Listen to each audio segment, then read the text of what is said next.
Priyadarshi lead role గా ఒక intense court fight తో వచ్చిన మూవీ కోర్ట్ ఏ స్టేట్ వర్సెస్ ఏ నోబడి. ఒక 4 సెక్షన్ లో ఈ మూవీ డిజైన్ చేసుకున్నారు. అవి ఏంటంటే ఒక teenage pair love story, cost differences, court room drama and final గా పోక్సో యాక్ట్ ని ఎలా మిస్యూజ్ చేస్తున్నారు అనే 4 సెక్షన్స్ డివిజన్ చేసుకొని ఈ మూవీ డిజైన్ చేశారు. మూవీలో స్పాయిలర్స్ లేకుండా మీ ఎక్సైట్మెంట్ 1% కూడా చెడగొట్టకుండా రివ్యూ క్లీన్ అండ్ క్లారిటీగా చెప్తా వినేయండి. మూవీ బేసిక్ గా 2013 ఇయర్ లో జరిగిన స్టోరీ. వైజాగ్ లో జరుగుతుంది. మన హర్ష రోషన్ అలియాస్ చంద్రశేఖర్, అదే పిల్లాడి క్యారెక్టర్. స్టోరీ స్టార్ట్ అయ్యేది అతని వల్లే, స్టోరీ రన్ అయ్యేది అతని చుట్టూ, స్టోరీ ఎండ్ అయ్యేది అతని కోసం. సో ఇలా స్టోరీ అంతా అతనే ఉంటాడు. సో మన చంద్రశేఖర్ ఒక హై రెస్పెక్టబుల్ ఫ్యామిలీ అమ్మాయి అయిన శ్రీదేవి అలియాస్ జాబిల్లిని లవ్ చేస్తాడు.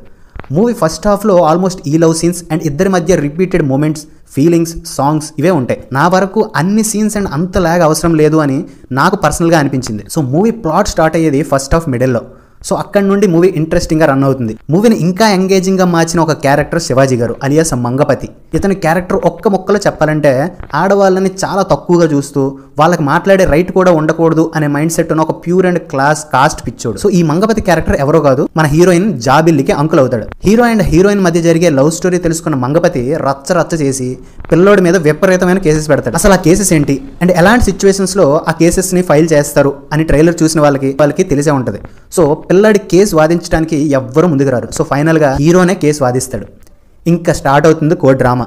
లాయర్ గా ప్రియదర్శి గారు గెలిచిన ప్రతి ఆర్గ్యుమెంట్ మనకు హై ఇస్తుంది. సో ఫైనల్ గా ఏ పాయింట్ లో ఈ కేసెస్ నుండి మన ప్రియదర్శి గారు ఆ పిల్లోడిని బయటకు తీసుకొని రాగలిగాడు, ఎలాంటి టఫ్ మూమెంట్స్ ని ఫేస్ చేయాల్సి వచ్చింది అనేది మూవీలో మీరు తప్పకుండా చూడాల్సిన కాన్సెప్ట్. ఇంకా పర్ఫార్మెన్స్ విషయానికి వస్తే ప్రియదర్శి గారు అండ్ శివాజీ గారు highlights of the movie.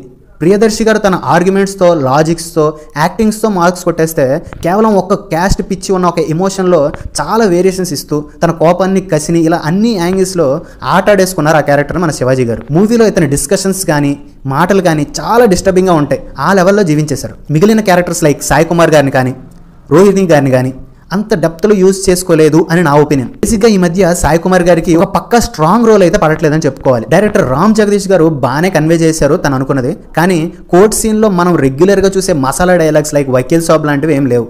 So అలాంటివి ఏమైనా యాడ్ చేస్తూ హర్షవర్ధన్ గారికి అండ్ ప్రియదర్శి గారికి మధ్య డిబేట్ ఏమన్నా పెట్టుంటే బాగుండేది అని నేను పర్సనల్గా ఫీల్ అవుతున్నాను. బీజిఎం అండ్ మ్యూజిక్ విషయానికి వస్తే బద్దలైపోయే బీజిఎం కొట్టే సిచ్యువేషన్స్ ఏం లేవు కాబట్టి విజయ్ బొగ్నేని గారు న్యాయం చేశారు సీన్స్కి తగ్గట్టు.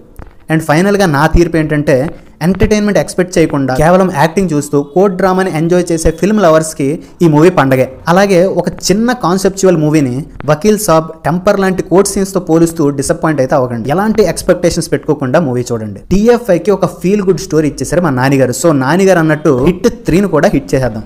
కామెంట్ చేసి సబ్స్క్రైబ్ చేసేయండి. మళ్ళీ ఇంకో వీడియో రివ్యూలో మళ్ళీ కలుద్దాం.